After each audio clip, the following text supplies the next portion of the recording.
Hey, welcome, ladies and gentlemen.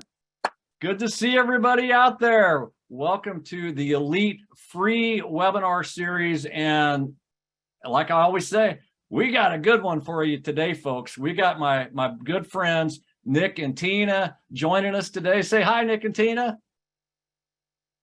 Hi. Hey, Hi, Nick and Tina. I knew there was about a 90% chance you'd say that. And I'm going to formally introduce these guys here in just a couple of minutes. It's great to see everybody out there. Hit that chat roll and let us know where you're joining us from today. And welcome to Best Practices for Service Excellence, right? This is called Back to Basics. And Tina and Nick have put a lot of thought and effort into today's program, probably about 30 years worth of effort, I think. And as always, I've got a couple slides I want to share with you. Today's program is scheduled to last about an hour, and they're actually going to stop and take some of your questions periodically throughout the program. So I just want to remind you to ask questions and ask a lot of them. That's what we're here to do today, is to learn from each other. I want to remind you guys, if you've forgotten, back in 2017, I think it was, there was like all this negativity out there on social media, and we just got tired of it. So we started this Facebook group, and back then it was called the Body Shop Executives Performance Group, and now it's called the Elite Body Shop Community Facebook page.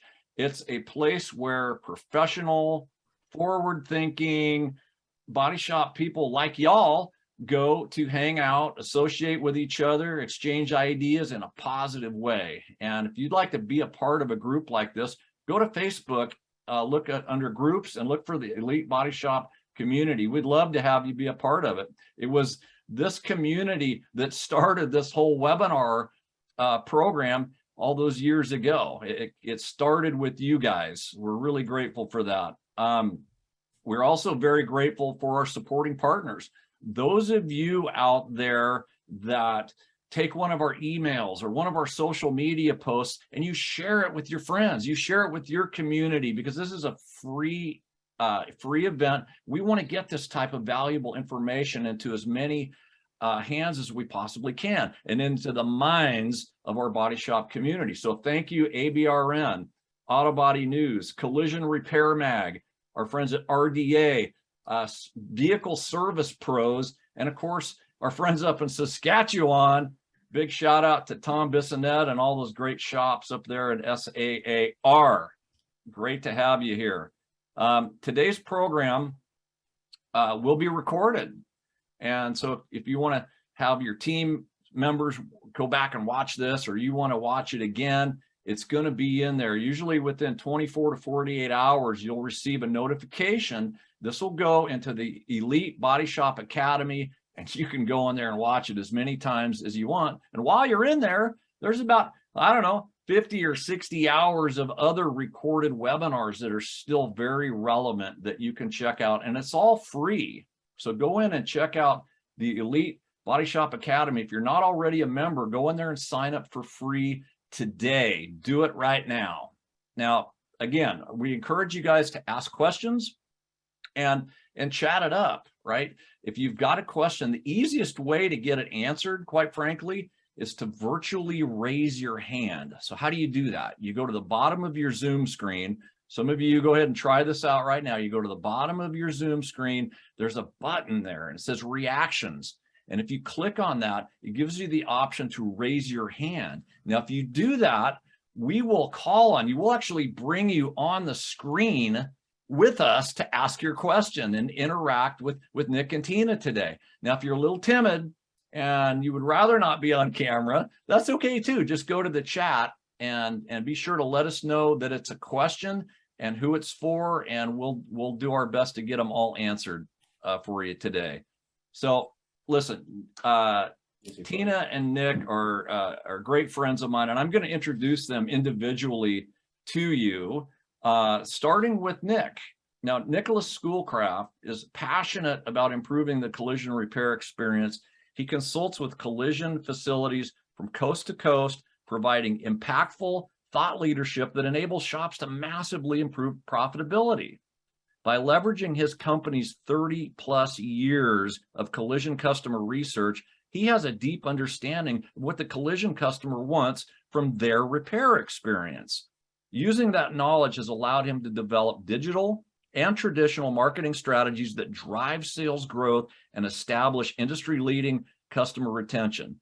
So prior to joining Phoenix Solutions Group, Nick was already a global marketing expert. I know he looks too young, but he was already an expert working for Accenture, where he led customer experience, transformation, and digital marketing projects for complex multi-million-dollar corporations, man. So this experience, combined with the lessons that were passed on from his father, Steve Schoolcraft, Nick, as president of PSG, has taken their company to a whole new exciting level, providing what I consider to be the world's most relevant resource for body shop marketing today and research, right? So everyone give a big old digital clap to my friend Nick. And then there's Tina. Tina has been working in the background of this amazing company for a long time. And we finally got her to step out of the shadows and into the spotlight where she belongs. Now, she is what I consider the backbone of Phoenix Solutions Group for over 20 years now. And I've had the pleasure of knowing Tina and the amazing work that she does for the shops out there for nearly 10 years. I've known her, and she's widely considered one of our industry's premier thought leaders as it relates to understanding collision repair customer experience. She is credited for developing the PSG customer experience metrics that measure how collision customers actually feel. That's what I love about these guys. And I know personally that she has helped many, many, many shops develop marketing campaigns that actually work. So I give you the amazing Tina Biancalana. Big round of applause. Let's get him up here. So I'm turning it over to you guys now, and I can't wait to see what we got going on today, guys. You always bring some exciting stuff. Yeah, well, thank you again for having us, and welcome to the team, Tina. Still wondering what I'm doing on this side of the camera. Well, it's about time in my mind. I'm here just to back you up and make sure you don't say the wrong thing. Most likely, yeah. That's kind of how it rolls. So, yeah, guys, we got people from all over joining you today. You know that Brad from Plymouth is here, and Steve Fish from Goodlettsville, and Buenos Dias from Long Beach, says Melanie Allen. And the Canadians are in the house. we even saw someone. Candace is on from Barrington, which is literally a stone's throw from us. So, yeah. Okay. You got, and you've got an if you didn't know this, an international audience, because Robin Taylor from Australia is also joining us today. Dang, that's early. Well, thank you, Robin, for joining. All right, good. Okay, it's all yours, guys. All right, well, cool. So today we want to kind of, I guess, reset, talk about some of the more important things that body shops should be thinking about all the time. But really, I think that given the fact that most of us are busy and are focused on just trying to get cars out the door, we oftentimes lose sight of the things that are most important to the business. So we want to spend, the balance of the hour talking about things that you should be consistently doing in your business, how you should be implementing those, but most importantly, really focusing in on the things that you should be thinking about as we kind of navigate these new waters that is post pandemic. So for most of you, you guys have probably heard what we do, but again, I just want to reiterate, we are a marketing agency that specializes in collision repair. That's all we do. That's what my dad started the company 30 years ago to focus in on, and that's what we've continued on. So collision has been in my family for quite some time, and I'm really honored to be a part of the company and working with Tina and whatnot. One unique thing about us versus other agencies is that we actually use the voice of the customer to define our strategies. And what we'll do throughout this presentation is we'll sprinkle in some of the quotes that we've received back from customers that validate the things that we're talking about. And again, this is coming from over 30 years and roughly around 200 and 250,000 collision surveys that we've kind of taken in, read, and analyzed over the past, the course of Phoenix. Did I forget anything? No, I think other than, you know, as much as a lot has changed and evolved over the last year and a half, 2 years, there are some things that remain the same. And we'll kind of go through this together, but really the key is knowing that all of this comes straight from the mouths of the customers. Yeah, so, but as you have probably heard me speak, I don't like to drone on, so questions are absolutely welcome. Interrupt me, question anything that we're talking about. We're here to kind of help you guys become better in everything that you do. One thing that I do want to mention, because we do speak a lot with Elite, and we also speak a lot with body shops, is that everything that we talk about is really based off of trends. And to kind of give some substance to that, in 2018, we were out talking a lot about the importance of employee engagement, the importance of starting to cultivate a culture in your body shop to drive interest into your interest into actually becoming an employee of your shop. In 2019, we talked about the importance of OE certifications and how to market those and ways to kind of make sure that your body shop is aligned with what OEs are talking about. And if any of you guys were at CIC last week, you heard a lot from the OEs talking about the importance of marrying the dealership experience, or in some cases, the studio experience, with the body shop experience. And that was one kind of general thesis that we talked about in those presentations. And then in 2020, we spoke a lot about how to continue to market your business in a downturn, but also explain to them that there are these peaks and valleys that will occur when there is pent-up demand. And I think right now we're at that point where a large amount of us are incredibly busy. We can't get cars out the door. We're wondering, why are we talking about marketing? Why are we talking about the things that we don't necessarily need? But this too will pass. And when this passes, if you are caught flat-footed, there isn't a lot that we can do for you, because again, collision is not something that you can generate demand on. It's something that occurs that then needs to be taken care of. So our concept and everything that we have focused in on since we started is helping body shops prepare for that day. And if you were to take anything from this conversation today, recognize that everything is driven by inputs from the customer. And over the past 3 years, we've tried to help you guys be prepared for what the inevitable to come. So really, this is, again, another example of, we're not trying to sell you. We're trying to make sure that you guys are doing the right things for your body shop to ensure that you don't overcome, or that you can overcome, the consolidation and that crazy world that you live in every day. Recession. And the recession as well. So today we spent a lot of time looking at our customers and the data that we get back from our customers to really define what the best body shops are doing. And what we found is really 4 things. One is that the majority of the shops that we work with, they see CSI, customer service indexing, as a way for their partners to monitor them.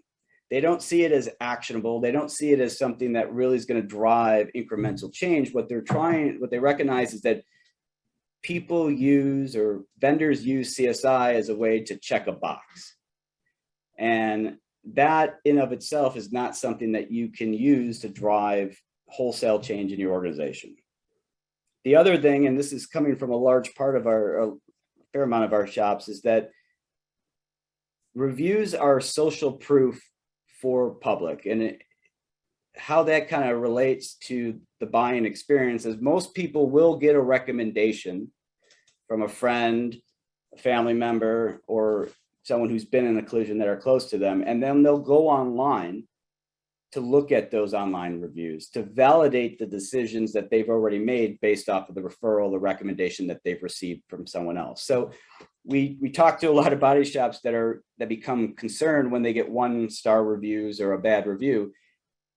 Those are good in the sense that they show that there is, humanness going into the experience. So fully recognize that people are looking at those reviews purely to see, is the body shop interacting with people, or is the body shop paying attention to the things that matter to the current market. This third thing is that CSI provides, limited actionable insights, and we'll show this to you throughout the presentation. But what we find is oftentimes you'll get 100% CSI, and body shops will be like, "That's great," but the comments are what really drive that change and drives that input into making a substantial change within your organization. The one thing that I've always said is people who kind of just go with that would refer question, in my mind, that question really only has much value at all when somebody says no. Yeah. Because then you know that there's something that you have to do about it, you have to take action on that. But when someone says yes, you don't really know that, are they going to do it? Mm-hmm. It's kind of, I mean, if everybody did, obviously everybody's shop would be slammed. So that's not always the case. the example that I use for NPS is I used to travel overseas a lot, and I would always get stopped at Heathrow. And right after security at Heathrow, people would ask, "Would you recommend flying through Heathrow?" And I would always hit yes, just purely because I want to get to my flight. But no, I would tell my friends never to go to Heathrow, to fly through something else, purely because the experience sucked and you are always getting stopped no matter what. If you're American, you're getting stopped at Heathrow. But then the last thing that I think is even more important than anything is that they never stop talking to their customers. They never stop marketing their business. They might switch the tactics that they use, but they're always making sure that they're out in the market, connecting with the people that matter most, their end customer. So today we'll explore a lot of those as well. But what we also recognized is that those shops that know that and live those 4 ideals, they really have true differentiation in their market. They're not worrying about what the competitor down the street is doing. They're not worrying about consolidation. As a matter of fact, they're the last shops that call us for geofencing help, purely for the fact that people go to them because they know exactly what they're going to get. They own their customers. They don't rent their customers. They own them. And they take control of those customers. And as soon as someone walks into the door, regardless of the referral, be it an insurance company, be it a dealership, be it, John down the street, those are now their customers. And the experience is what's going to drive that continued relationship with them. And when they do all this, they see this massive decrease in the peaks and valleys that they have in their sales. This year is different, but in most years, we would often get calls around February, March. Around April and August. We're slow. What should we do? We're slow. What should we do? Well, those are the shops that don't necessarily live and breathe those 4 concepts that we talked about before. If you own your customers, if you are truly differentiated in your market, there is a viscerality to your business. There is a desire to interact with your business. Think about any experience that you've had that was beyond great. When you have to go and do that certain thing again, you're thinking of that location first and foremost. And that's really, truly what it becomes, is you become someone they want to interact with, someone they want to engage with, and therefore your peaks and valleys definitely decrease. So we have, Dave, are you going to tell us if we have a question? Can I see something? Yes, I will, sir. Okay, cool. So, one thing that we said is we're going to interject a lot of quotes throughout this, but there's one from someone who owns a 19 Volvo and basically says, instead of sugarcoating it, Dave was honest and upfront about the repair timeline, being straightforward and clearly explain the repair process. He set the expectations realistically. It was easily the best customer experience I've ever had in the auto industry. Treating customers with respect goes a long way. I'll be a customer for life. So really communicating, setting proper expectations. You often hear me say, being a human will actually drive wholesale change in your business. And I think oftentimes we in our industry just get caught up in the process, or in Drew's case, researching ways to properly repair a vehicle. We forget the importance of that customer and how little that actual customer knows about what is going on. So we'll talk about a little bit later is hiring consumer advocates, people who truly believe in helping somebody is really the only alternative to growing your body shop down the road. I mean, really the flip side to this is what we are seeing more lately, mainly because of issues with parts and things that are going on. It's customers not being given the right information up front. So their expectation is maybe it is only going to take a week. They weren't made aware of parts delays, other factors that could have, interfere with getting the car done on time. Now the customer is surprised. Now I'm sure you guys realize now you've got an unhappy customer. But in cases like this, and we do see this occasionally, when somebody is told, straight out, this is how it's going to be, we probably are going to run into a situation. Hey, you're driving a Tesla, parts are hard to get. People appreciate that. They would much rather hear that than, oh, the car's done in a week and it's 3 weeks. Honesty is always the best policy. And, we often get responses, and I don't know if we actually mentioned this here, but some people will mention going out and getting an estimate from another body shop, and that body shop coming drastically lower than what the actual estimate, or what do you call it, Dave, a repair consultation, or what do you call it now? Well, we have at Elite, we train a program called the Enhanced Repair Appraisals. Yeah. So making sure that the customer fully recognizes that a proper repair is always going to cost the same amount of money. It's just a matter of, are they going to do it properly, is important. And that's really what I think is important to anybody when interacting with the customers, being upfront, being realistic with them. And the more realistic and the more humanized you can make this experience, the ultimate benefit you're going to have down the road. Yeah, I mean, if you want to build loyalty, you have to have trust. And you're not going to have trust if you start off by misleading them. It's like dating, which I'm really bad at. But if you're dating somebody, you want to be honest with them. You want to be upfront. You don't want to put the skeletons in the closet, because it will ultimately come out. So the more honest and upfront you can be, while it might be scary to jump off that ledge, will ultimately benefit you down the road. So we summarized 4 ideas that the best shops are thinking about as they kind of interact with those customers. And the first thing is that they recognize that CSI alone is not enough. They have been doing CSI for their insurance partners. They will turn our survey on for 6 months. They'll turn our survey off for 3 months. They might use our survey every week or every day to gather that intel. But what they're doing, the best shops are doing, is that they're actively listening to their customers.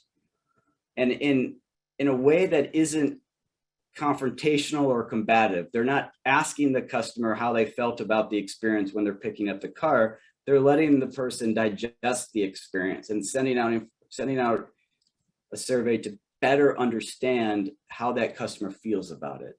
They're never assuming anything. We all are guilty of this, is believing that if Mrs. Jones left smiling, Mrs. Jones is always going to be smiling. But that isn't the case, because maybe a week down the road, she's driving and she got hit in the back and her trunk pops open. Or in a case with one shop, they forgot to tighten the wheel and the wheel falls off on the Edens. Like, those type of things occur. And not fully understanding that, or assuming that everything is good based off of a generalized CSI score, drives a lot to be desired. And we wanted to point out this one particular customer is, so we at Phoenix, we send different reports out to our shops. We send perfect scores. So anything that anything that is 100%, obviously perfect score. Anything that is in between 100% and someone who's not very happy, it's called a misfire. And then, if you're not happy, it's a hot spot. But this particular customer scored them 100% on CSI. But if you read the comments, which in my mind are the gold, and I know Tina will talk about this, they were not necessarily enthused about the experience. The shop did repair the vehicle properly. They did communicate to a certain degree throughout the repair. But if you read the comments, the customer says the handoff from the first person I spoke with to the person who actually handled my repair was somewhat lacking. I was kept in the dark. I had to give them a call to figure out when to bring my car in. So most of us would see 100% CSI and say, all right, well, that customer was satisfied, but there was really no action that needs to be taken in their mind. When in reality, they need to figure out how to take it from the estimator to the, in this case, this was a account holder, or what do they call them? Like a claims manager or at the shop? A CSR? A CSR, thank you. They need to figure out how to carry that bridge between the person who estimated the job to the person who actually handled the relationship. And I think we oftentimes become so metric bound purely from the fact that our partners are metric bound, that we tend to lose sight of humans really want specific type of interactions, and comments are what is going to drive these ultimate wholesale changes. Yeah, I mean, I always tell shops, the best thing you can get from somebody is not just a 5 stars. It's actually getting comments like this. And what we find in a lot of cases is, it can be on perfect scores. It's oftentimes on misfires where there's maybe just 1 or 2 things that they weren't completely thrilled with. But basically they like the shop well enough to want to help them. So they throw in good advice like, hey, this and this and this was great. It would have been helpful if this happened or that happened, or in this case, a complete explanation of what the situation was that they experienced. We'll see things even all the way down to, better signage in the parking lot, or, what to do when you get there kind of things. People are looking for the experience to get better, and they're going to do anything they can to help make it that way. Yeah, hey, Nick and Tina, I've got a quick question, and those of you watching, be sure to get your questions in here. How do you draw this information out of a customer? Like this person here clearly gave the shop a 100, but what do you think compelled them to want to write the comments like that? Is there something you do, or is it just because they care about the shop? We set a picture of Tina and everything. So not kidding. What or else? Yeah. We usually try to coach the shops to, kind of get ahead of it with the customers. Let them know this is not a situation where you're trying to game a CSI. This is actual research to be used. So we tell them, hey, if you have any suggestions, good or bad, this is where you can tell us about them. This is what we use to improve our experience, to get better as a shop. So if you have anything to say, feel free to go ahead and say it. Every survey has, several places for customers to add comments. One specifically is, what could you suggest to improve this experience? And I also think a large part of the success that we've had is this comes from a third party entity. It's not coming from the shop. So people are willing to provide unbiased feedback to an entity that they don't believe will get back to the body shop. And people don't like conflict. Yeah, people don't like conflict, as we all know. So if they feel like they can tell you something, they'll tell us. They tell the shop directly. It's amazing when Dad started this, the amount of surveys that came through that were double pages, that just people writing stories about what the shop did or what the shop didn't do. And it's not all bad. It's all there's positive in it as well. but really having a third party entity really helps, I guess, generate more unbiased input. Yeah, this is, Nick and Tina, this is very opposite of what a lot of shops are coached to do, especially if you're on a direct repair program and they're actually coaching or manipulating the customer to get them to answer the questions the way that they want. So this is a complete opposite. We're almost begging them, or getting them to tell us the truth. Yeah, we are the industry's best therapists. We get the input, we're unbiased, and we just try to help them understand the best way to get through that. And like we said, CSI has always been a checkbox for a specific vendor or a partner of yours. This is not CSI. This is market research. This is intel into how to drive change in your business, how to make things occur for the betterment of your organization. And it's getting this information that's going to help get better CSI scores for, State Farm, or to get 5-star reviews.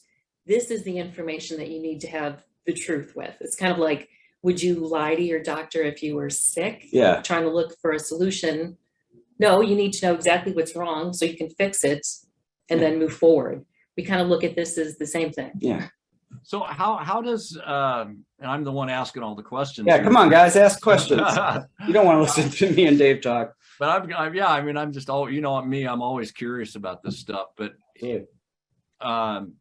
so how does a shop that's not using your service, and obviously I think everybody should be using your service, but a shop that's not using your service, how could they do a better job on this with just a regular plain old CSI company?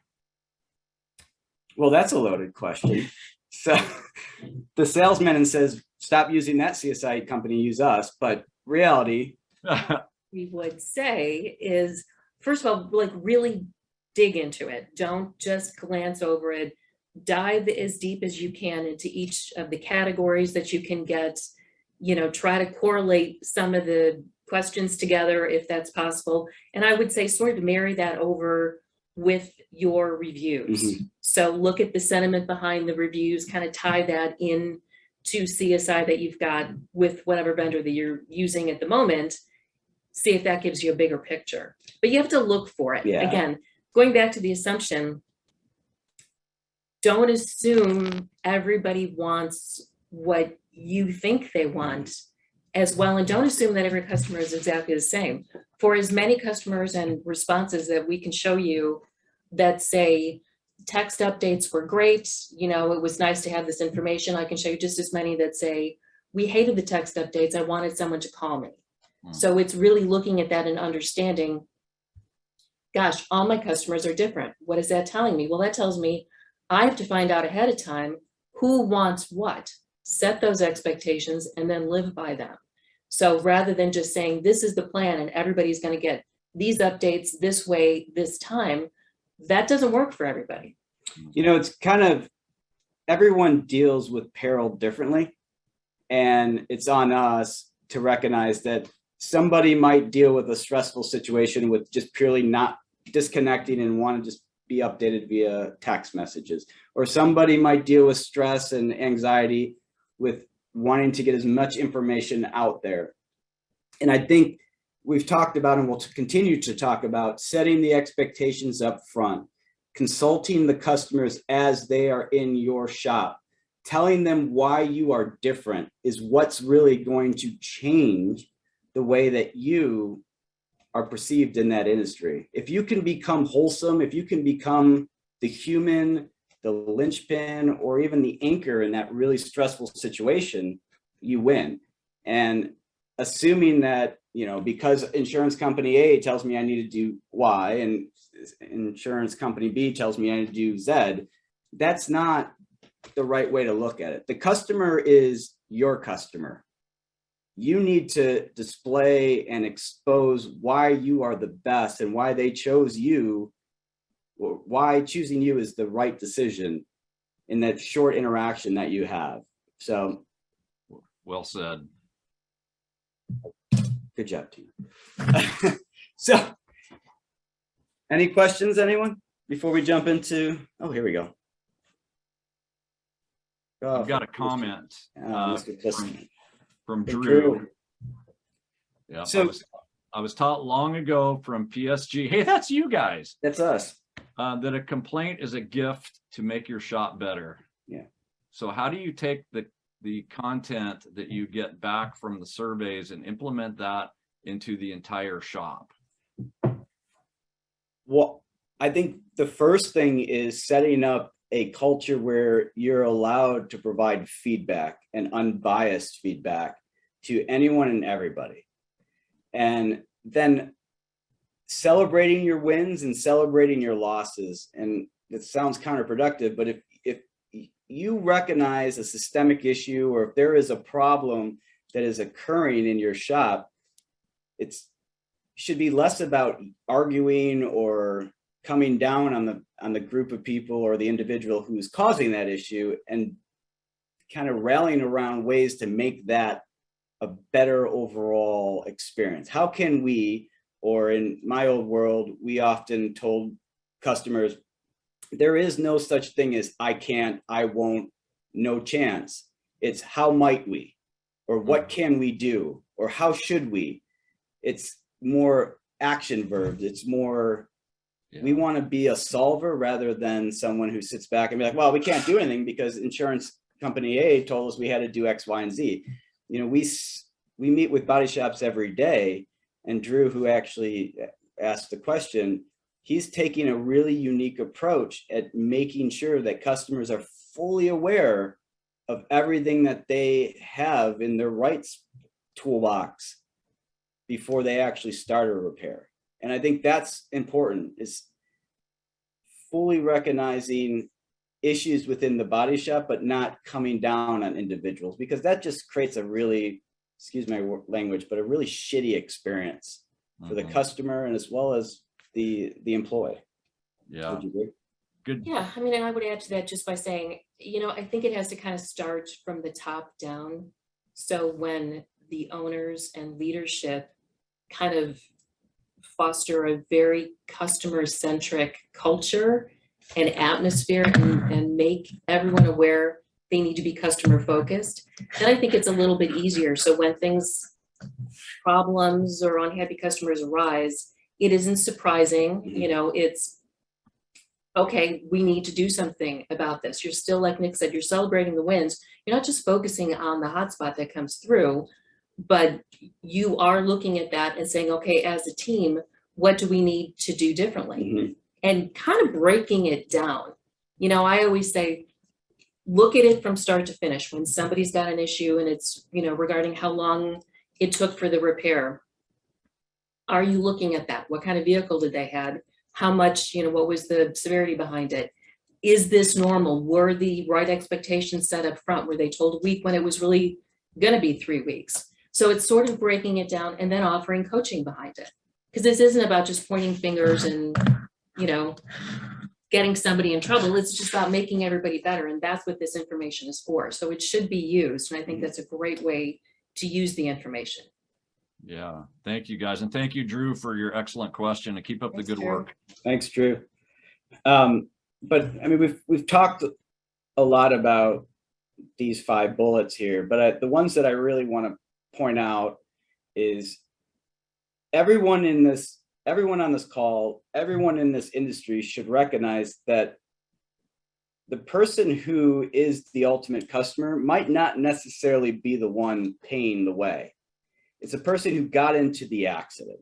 It's a person who's dealing with the stress and the anxiety of getting their car repaired, because those are the ones who are going to come back. The insurance company or the vehicle manufacturer, you're just a line item on a spreadsheet for them. The customer is the person who's going to go back to the neighbor or to their friends who live in the communities that you serve and talk about how great of an experience you had. So the sooner that we as an industry recognize that, and recognize that the insurance company or even the OE is a sales channel for us, the better we'll ultimately become. The other thing that I think is important is shops are starting to look at technology, starting to try to find ways to infuse artificial intelligence into their overall, I guess, their experience, and then try to basically alleviate anybody in the front office interacting with those customers. It's important to recognize that technology should never replace an interaction with the human. Humans want to talk to humans. Think about any time that you guys have been stressed out and you've been on a phone, press 5 for an agent, hit 5, or press 0 for an agent and you hit 0, and it takes you back into this loop and you keep on going through this loop. Technology should enable greater customer experiences. It should not replace them.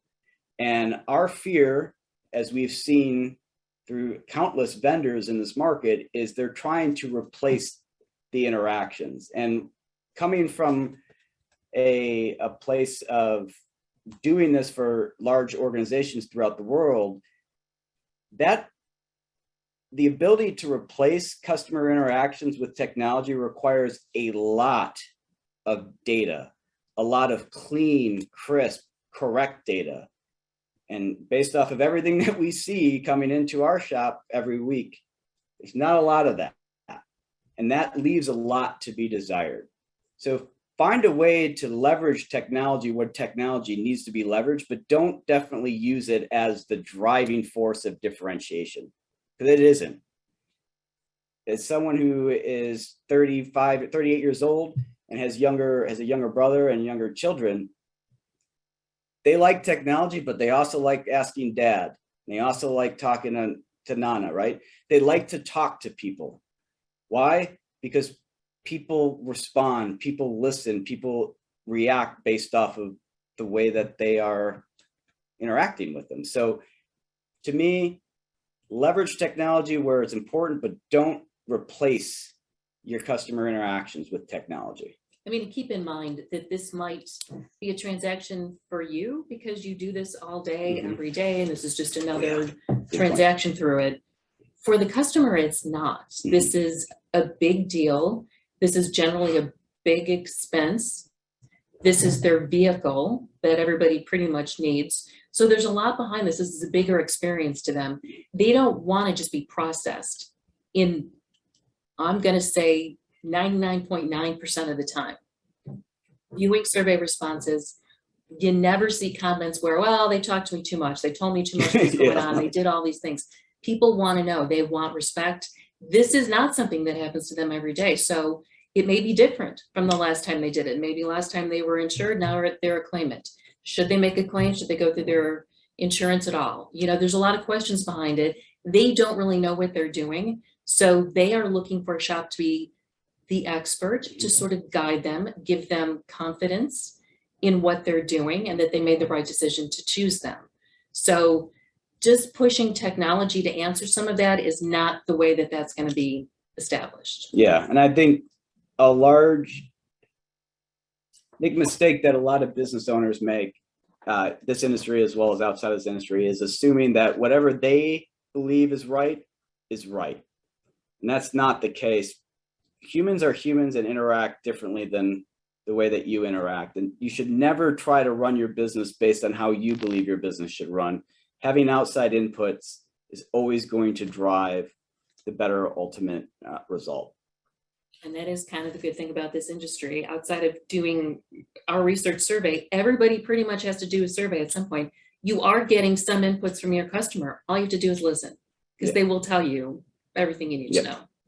So Drew, to kind of go to your point, yeah, complaints are gifts to your business. If you can figure out a way to rally around an issue and make a systemic change in your organization based off of that input, you will ultimately be the best vendor or best body shop in the market, bar none, purely from the fact because you're listening. Nobody listens anymore. Everyone assumes. We need to change that. And this is how you do it. It's by. And when there's a complaint, there are details around Yeah. it. Oh man, there are details. So those are the clues that you need to know to run your business. Exactly. Thank you, Drew. Little bit more color for you guys. Oops, sorry.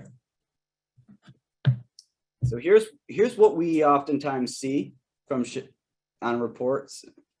You know, the text updates seem to be nothing but canned remarks. I cannot stress that enough based on the feedback that we see. And I know there are requirements that everybody is trying to abide by, but just be cautious. I am not suggesting, don't text. I think texting when customers want that, there's plenty of cases where the customer said, hey, I told you to text. I'm in a meeting, I couldn't answer the phone. Now I, have to try to get a hold of you again. Mhm. Make it personal. The canned remarks, the templated process always seems to come back to bite you guys. So my suggestion is, hey, it's Joe from the Body Shop. Just let you know your camera's on track. Yeah. So we would oftentimes give our shops, like Google Voice, you can get a free text messaging account. Doing it that way via like CCC or anything like that, but making sure that a human is writing the comment, infusing some personal information in it, it will drive confidence to that customer. And Roy, to your question, it really comes down to tell them why you are better. Explain to them why you are better, but don't say because we fixed a car better. What's up? Read a question. Oh, so Roy asked, what would be the best marketing strategy campaign for a single independent shop that's competing against MSOs? And to me, there's a lot. Give us a call afterwards. We'll chat about it. But the thing that came to mind, all right, Melanie, then I'll do my best to explain that. To me, the single most important thing is be a human that recognizes someone else is in trouble. Simple. Be So welcome. the experience is huge. Like Nick said at the beginning of this, we were at CIC last week, and the OEs there couldn't stress enough how important customer experience is going to be going forward. I mean, Lucid So even said on a panel that they are searching for body shops that marry their studio buying experience in the actual collision repair. So they're looking for people to take what they have created, what they have cultivated as their buying experience, and they want to extend that into the body shop world. And that is, to me, fairly easy for body shops to do, purely from the fact that you guys know how to fix something. You guys are the doctors. You're the open heart surgeons who can tell the family that everything is going to be okay. We are certified. We know how to fix this. We're going to provide a safe, reliable repair in most cases based on the insurance company. But most importantly, we are going to do everything in our power to get your car back on the road and ensure that the community that we serve, because you're serving a community, will be done properly. And that's just being a straight up human, which everyone is. Sounds counterproductive, but being a person who wants to help people is infectious, and people want to be a part of that. And to be clear, we Are not humans. We don't do any work with any of the big consolidators. Yeah. So We You're fight not- against this every day with you. right, but we do get a lot of feedback from customers who have ended up at the shop that they chose after having been to one of the consolidators. So we do see some feedback in regard to those experiences, which generally then lead them to an independent shop.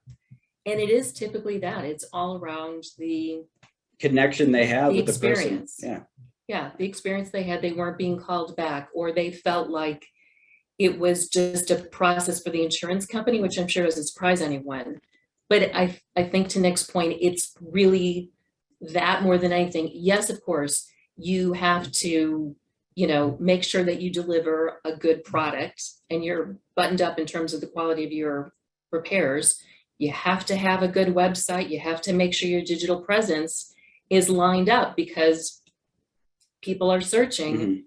If that is their first impression of you and they're not getting a good feeling about that, and you don't look quite as professional, as some of the others in the market, the consolidators have come in, that's gonna give them reason to be concerned. You have to at least play up to their level. Mhm. Then when it comes to the actual experience, you have to exceed that.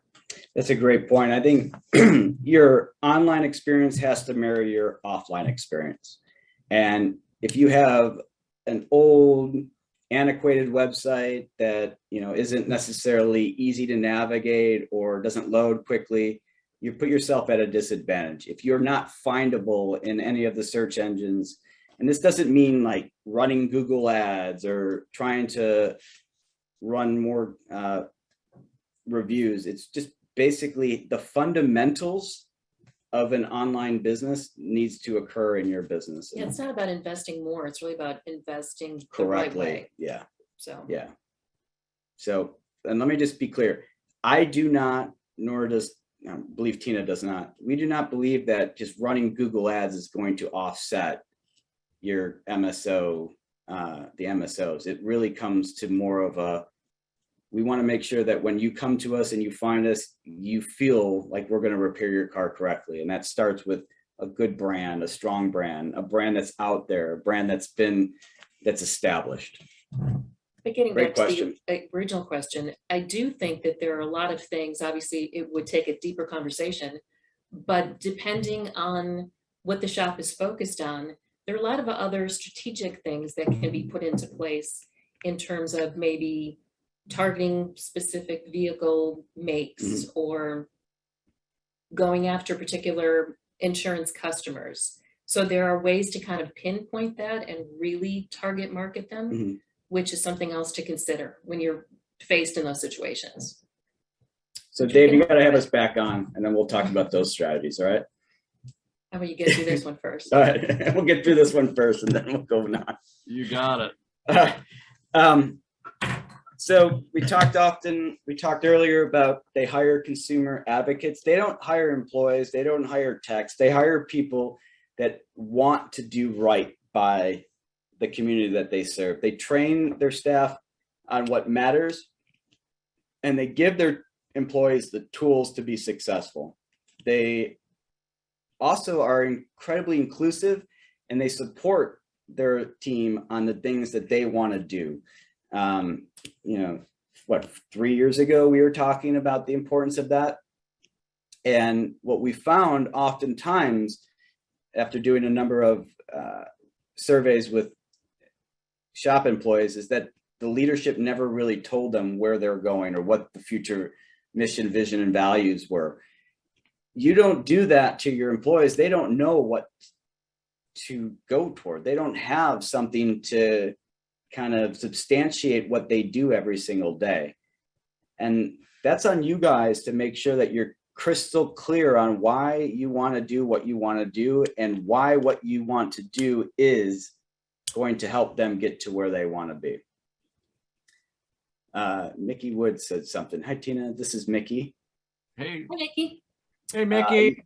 from California. Mickey's one of my favorite people out there from Body Banging Podcast. She's Oh. amazing. Yeah. Yes. So Mickey, we do mail, we do email, we do text surveys. But truth be told, the mail surveys actually have a higher response rate than the other surveys. And the detail that we get via the mail survey is much greater than those who are just doing the quick text surveys. And I think that's because people will sit down and think about the experience and articulate the experience. And again, I think the difference between my dad at the time was we were the CSI provider or one of the CSI providers in the industry. We don't want to provide that holistic, we want to provide more than just CSI. And that's why we've kept the paper survey, because it is, in our mind, the best way to drive that. Getting back to But hi, Mickey, I'm Nick, Steve's son. the staff, I know everybody's challenged right now trying to find staff. I know sometimes, you know, it's a warm body is better than nobody, but just be cautious with that. I know in some shops, it's a different situation and maybe you've got CSRs and then you've got estimators, but when you've got people have to interact with the customer and write estimates, you know, it seems like they will lean towards somebody that's a little bit more technical minded. I would say be cautious with that.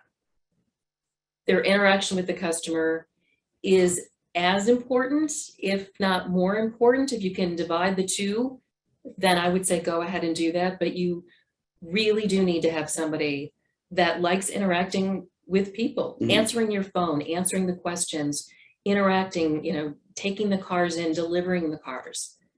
They We have had- to have that personality. Quick anecdotal, and maybe Drew, you might actually be aligned with this. We had one shop who would actually go to local theater groups and hire people for their CSRs, people who are animated, who are excited, who are, you know, jovial at any given moment of the day. And that has been really successful for them. They've been able to hire people that are infectious enough that it drives those referrals. Yeah, hire for That's the a great person. idea, Nick. I'm totally stealing that idea. Plus the actors are broke, so they could Yeah, use it. exactly, They're exactly. a bunch of broke actors. So I know we have 3 minutes, so I'm gonna burn through this. So the last two things I strongly suggest you all think about and stop and actually break away from what you believe is right. The best shops that we work with, they do not, this is supposed to say they don't stop at the end. They take the time with each customer. They review what has been done. They don't just hand the keys and take payment. They walk out, they engage with the customer after the fact. They want to leave a lasting impression in that customer's mind that we fixed your cars, we stand behind what we did, and we are not afraid to show you what you did, or what we did while you're standing next to us. Yeah, this is hugely important. And again, if there was something else you needed to take away from this, I would say definitely, you need an active delivery process. This is your chance to resell what you did. When we see situations where the customers are just sort of given the keys and here's your paperwork, thanks very much, they We walk get these away. comments. Well, and you know, they think it's okay. Do they think it's fabulous? Not necessarily. They don't know. If somebody resells it to them with a lot of enthusiasm, they leave with enthusiasm. They feel a little bit more confident about the repair itself. So the way that I would look at it, and outside of this industry, but I live in a house full of women, 3 women, I have 3 girls and my wife. When we buy handbags for them, there's a much different experience when you buy a Prada handbag or a Louis Vuitton handbag versus when you go to Macy's and buy a Michael Kors handbag. You remember that entire experience when buying those really nice luxury goods. It's no different. People are spending quite a bit of money. Now, granted, might not be their money, but they see it as their money. And we recognize that based off of the inputs that we get from the survey. Make the checkout experience unique. Make it less about a transaction and make it more about a long-term relationship. They're oftentimes more forgiving if there were delays, or maybe there was a little less communication that they were expecting. Mm-hmm. But they showed up. Hey, Mrs. Jones, we couldn't wait for you to get here. Let's go look at the car. So you're showing them the car. You're excited about it first. Then you're coming back in. You're going through the paperwork. You're collecting their deductible. But you've shown them the car first, which is important. And you are, you know, respectful of their time, making sure that they're able to see that before you have to go through the details of the paperwork. But this also, taking time to go through this whole process is also a good reminder to take a few minutes to talk about the warranty, Mm-hmm. because shops skip that a lot. That's important to the customer. They don't know what is warranted or what isn't, or they may think the insurance company is. You want to separate yourself from that. You want them to realize that you stand behind the work. So it doesn't matter the next repair, you know, what insurance company is paying for it or whatever their situation is, they can still choose you. A warranty is not a factor in deciding on the shop. Good stuff. No, nothing Yeah, more to add there. I mean, at the end of the day is how many items have you bought rather than other than e-commerce, where you've had to pay for the goods before you actually saw the goods. It's no different here. Show them the car. Show them the first. car first and then take the payment. And lastly is they never stop marketing. But when they're busy, they turn to loyalty marketing. They recognize that the more door traffic they have, the better opportunity they have to cultivate that referral pool. They take being busy as the best type of marketing for them because they don't have to spend any money to drive business into their shop. It's coming to them. The experience is going to drive that, but then after the fact, how do you connect with those people? How are you going to do that? How are you going to make sure that when they leave and 2 days later they hear a rattle in their trunk, that they feel confident and comfortable enough to give you a call back and let you know? And this is the best time to sort of build a database of your customers. So like Nick said, nobody's looking to get a bunch of people in the shop next week or even next month. Everyone's busy, we know that. So you don't need to be running Google Ads, you don't need to do any of that kind of stuff. But you need to slowly start building loyalty with all the customers that you've got right now that you've had over the last year. You want to follow up with them. You want to touch base every few months, maybe at the end of the year with a holiday greeting, something where, again, this is just sort of building the relationship. And like any relationship, it takes a little work. You can't take it for granted. You have to put some effort into it. So this is a way to slowly do that. So now, the next time they have a need, they will remember you. They will think of you. They will say your name They'll when the recognize neighbor, has been in an accident. Yep. So it's the little things that do make a difference in a situation like this type of service. And I think the last thing that I want to touch here on is that they don't just go all in on one strategy. They use multiple strategies. They marry online, so digital ads, Facebook, I'm blanking on it, but basically a good digital presence with the offline. So the thank you letters, the follow-up, the phone calls, whatever it might be, they find ways to connect with the customer in different manners to ensure that that customer sees that it's not automated. It is human and is someone who's thinking about how to connect with them. Yeah, right now you can't leave anything on the table. You have to have your digital presence sewn up. You have to have a good experience. Your repair obviously has to be 100% dialed in. And then you have to have a good marketing strategy to stay connected with your customer base. Wow. So and I know we're going over, so sorry, Dave, but here's some more comments that we see from customers all the time. It's, these are customers who may have not responded to the survey right away, but received a thank you letter or a follow-up a year later and were prompted to respond to the survey. So I won't go through all this, but really the crux of what people are saying is it's really nice to have somebody follow up and stand behind the work that they do after the fact.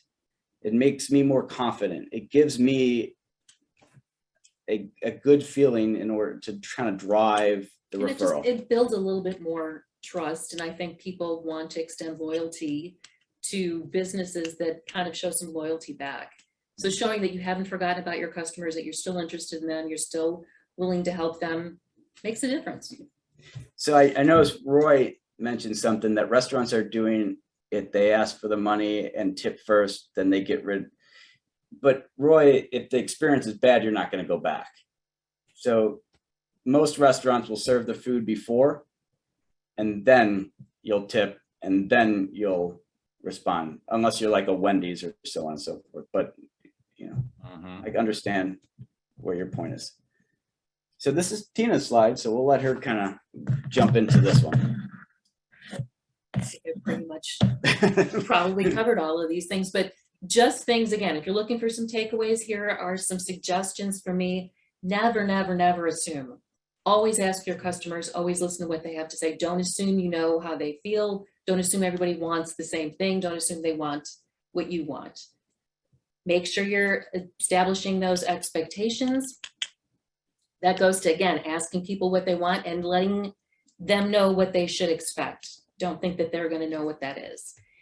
Ask them about communication. If they want a text, send them a text. If they want a phone call, make a phone call, but follow through on that. But to that point is, if it's bad news, don't deliver bad news via text. Pick up the phone and call. Yeah. Don't replace a human with technology, particularly when it comes to communication. People need that personal touch. Go ahead and use technology, just make it personal. Have that active delivery process, like we just said. Go outside, walk them around the car before you collect the money, talk about the warranty, but make them feel good before they drive off. Don't take your loyalty for granted, as we just said, Yeah. and we've all seen all Loyalty- of those ups and downs. Loyalty is earned. It's not a requirement of a transaction. So you have to do the right things and exceed those customer expectations to get true loyalty. And there are countless studies out there that talk about that. Yeah. And just keep marketing. You know, you don't have to be running Google ads right now if you don't need the work, but then do some loyalty marketing, but just stay connected with your customers. It will pay off. Wow. Lastly, sorry that we went over, but like we're here for you guys. Yeah, we just touched on some of this. There's a lot more. We're going to have you guys back again pretty soon, I have a feeling. We'd love to be back. Because this was really good information. I loved how, I think so many shops are just looking for some kitschy, flash in the pan, shiny object kind of a marketing technique, and they just don't matter if you haven't done the basics first. So thank you guys for taking us back to the basics today. Absolutely. Well, thank you for having us, and thank you. Thank you all for joining, and thank you, Tina, for jumping into the seat with me. Yeah, and I believe, and this is the best way to get a hold of you guys. And I noticed Deborah on our team has put your information in the chat. Yeah. So be sure to grab that and reach out to these guys. I mean, they know what they're doing. They know what they're doing. Oh, dear. So yeah, big shout out. Thank you, Nick and Tina. Big round of Thank you, applause, Dave. everybody. Thanks, Steve. Thank you, Dave. Amazing Thanks, content. Before you guys run away on us, I've got a couple slides myself to share here with you real quick. And just want to remind you guys for a second that today's program, like everyone, is recorded. And within 24 to 48 hours, you can go into your own Body Shop Academy and sign up for free to be a part of the webinar series.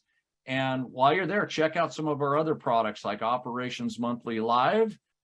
We'd love to have you be a part of the Academy if you're not already. Next month, guess who's going to be joining you? Yeah, me. And I know that was pretty funny, wasn't it? So I'm really excited to introduce one of our newest members of the elite team, Phil Allen. We have put some really, really cool content together. Aren't you guys tired of just writing crappy estimates? We're going to show you how you can completely get away from that. So join us next month, August 18th, for Stop Writing Guesstimates and Start Making Money. We're going to show you some cool ways to write accurate appraisals at anybody's shop. We're going to be talking about our new enhanced repair appraisal program, as well as some tips on better blueprinting. You guys are not going to want to miss this one. So as always, I'm so proud of you guys for showing up every month, for making that commitment to be the very best at what you do.